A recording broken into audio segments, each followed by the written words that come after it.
Greetings, travelers of story and spirit.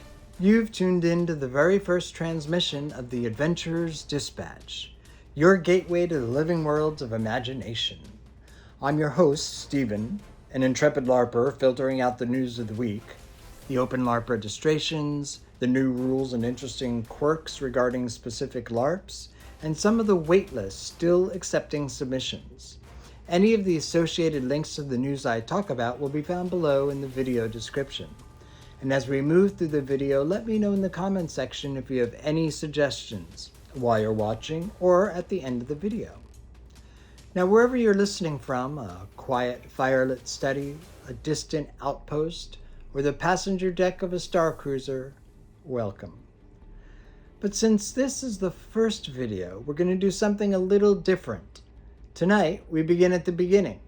What is a LARP, anyway? The word itself stands for live action role-playing, but that's a cold definition for something so alive. At its heart, LARP is the art of stepping into a story and letting that story step into you. It's costume theater without an audience, a game without a board, a story told by everyone who shows up to live it.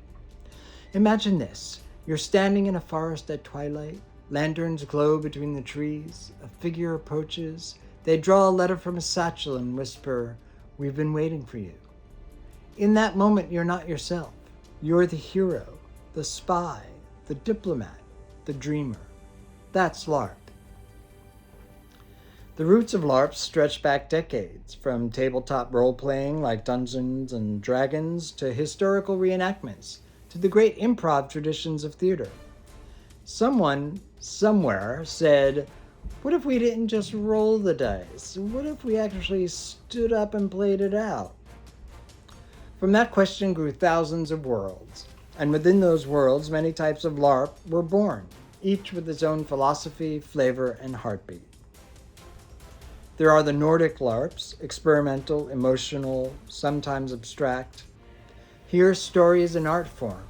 Players might explore the psychology of memory, or what it means to lose a loved one in a world that never existed. Nordic LARPs favor immersion over spectacle, although there's plenty of room for spectacle too. The result can be profound. A single weekend can change how someone sees the world. Then there are the Blockbuster LARPs, grand cinematic experiences often hosted in castles, space stations, or decommissioned factories. Think of Odysseus in Finland that takes place on a spaceship, or the lavish wizarding stories of College of Wizardry in Poland. That unfolds within an actual castle. There are hundreds of players, custom-built sets, professional lighting and sound. These are living films you can walk through. Then there is Conscience in the United States, which takes place in a deserted western town built in Montana, a sort of Westworld-like experience, where you can play an android or a guest, all mingling together, all with their own goals, fears, emotions, desires.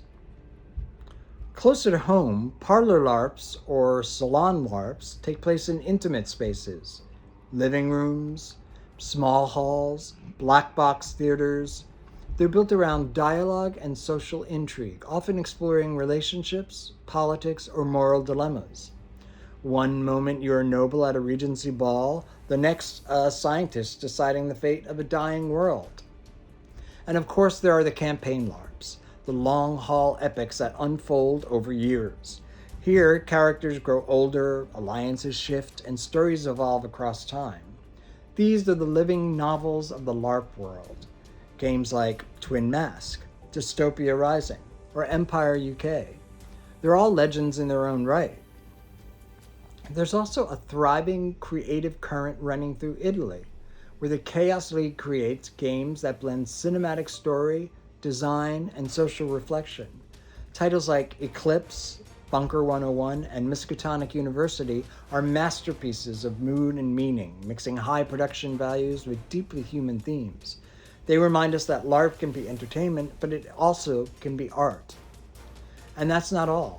Around the world, there are Boffer games focused on physical combat, Blackbox LARPs performed in minimalist spaces with music and light, and Edu-LARPs used in schools and training centers to teach empathy and communication. No matter the form, the principle is the same. You create a character, step into their world, and write the story together. Then we have to deal with immersive experiences. How do they compare and contrast to LARPs? Here's the easiest way to think about it. LARPs and immersive experiences can feel similar because both drop you right into a story world. But in most immersive shows like Sleep No More or Masquerade, currently on Off-Broadway, or the kind of wild art spaces Meow Wolf builds, you're exploring a story that's already set. You can look around a little, interact a little, uncover puzzles, wear masks, tuxedos, but the plot doesn't really change because of you. A LARP is different. In a LARP, like College of Wizardry, or a small or large Nordic game, you're actually stepping into a character and making choices that can push the story in new directions. They both blur the line between audience and performer. But in a LARP, your decisions truly matter. That's the fun of it. At its best, LARP is an experiment in empathy. You learn to think like someone else, to act with their courage or struggle with their doubts. And in doing so, you find parts of yourself you didn't know existed. You stand among strangers who become allies, rivals, friends, even family. And when the game ends, when the last torch goes out and you step back into the ordinary world, something extraordinary remains. It's a shared memory of something that never really happened, yet somehow it did. That's the magic of it. LARP lives in the tension between what is real and what is imagined. Every blade is foam, every castle is plywood, and yet every emotion, every choice, every act of bravery is utterly, achingly real. It is an art form built from participation. You don't watch it, you become it. In Europe, especially the Nordic countries, LARP has evolved into a recognized cultural movement. Performance art, game design, social experiment. Events like College of Wizardry in Poland and Odysseus in Finland have drawn players from across the world, creating stories of magic, loss, and discovery that linger long after the final scene.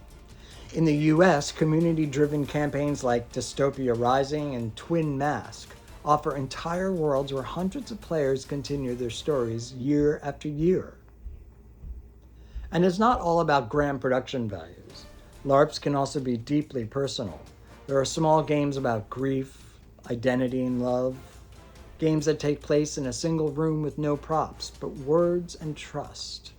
Games designed to teach empathy, resolve conflict, explore what it means to be human. Some call them Blackbox LARPs, others experiential narratives, but they share the same heartbeat: story, community, play.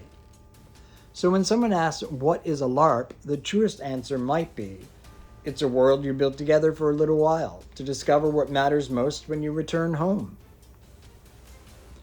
My brush with the LARPs only began recently, so I'm no expert by any means, but after experiencing a few blockbuster LARPs and a couple excellently produced Parlor LARPs, and traveling the world to do so, I was and am completely hooked, which presented a problem. There didn't seem to be any single place to get information about new or established LARPs that might be opening for registration or that might have details I'd want to know about. Everything seemed to be word of mouth or one of those if you know type of situations. So that, dear adventurers, is where our journey begins. The Adventures Dispatch is a new channel, and I'll make no bones about it, I'm new to the world of YouTube as well. But in the weeks ahead, I want to carry you to the front lines of imagination. I'll bring you headlines from around the world, new events, upcoming signups, interviews with creators, and features that dig into the stories behind the stories. You'll hear about the armorers and storytellers, the dreamers and designers, the thousands of people who make impossible worlds possible, and more importantly, how you can access them. And because the worlds of LARP and immersive experiences intersect so closely, I'll be talking a little bit about the latter as well. Now, I can always use your help. Comment below with any question whatsoever or suggestions about stories you'd like to hear more about. Feel free to put in a word for the LARPs that are near and dear to you. And if you're a producer, let me know about your upcoming LARPs and their availability. This way, we can grow as a community by sharing the best bits from around the globe. So, sharpen your swords, charge your blasters, and iron your cloaks, because this is just the beginning. Next week, the Dispatch begins its regular run of weekly transmissions. And until then, farewell and onward into your story.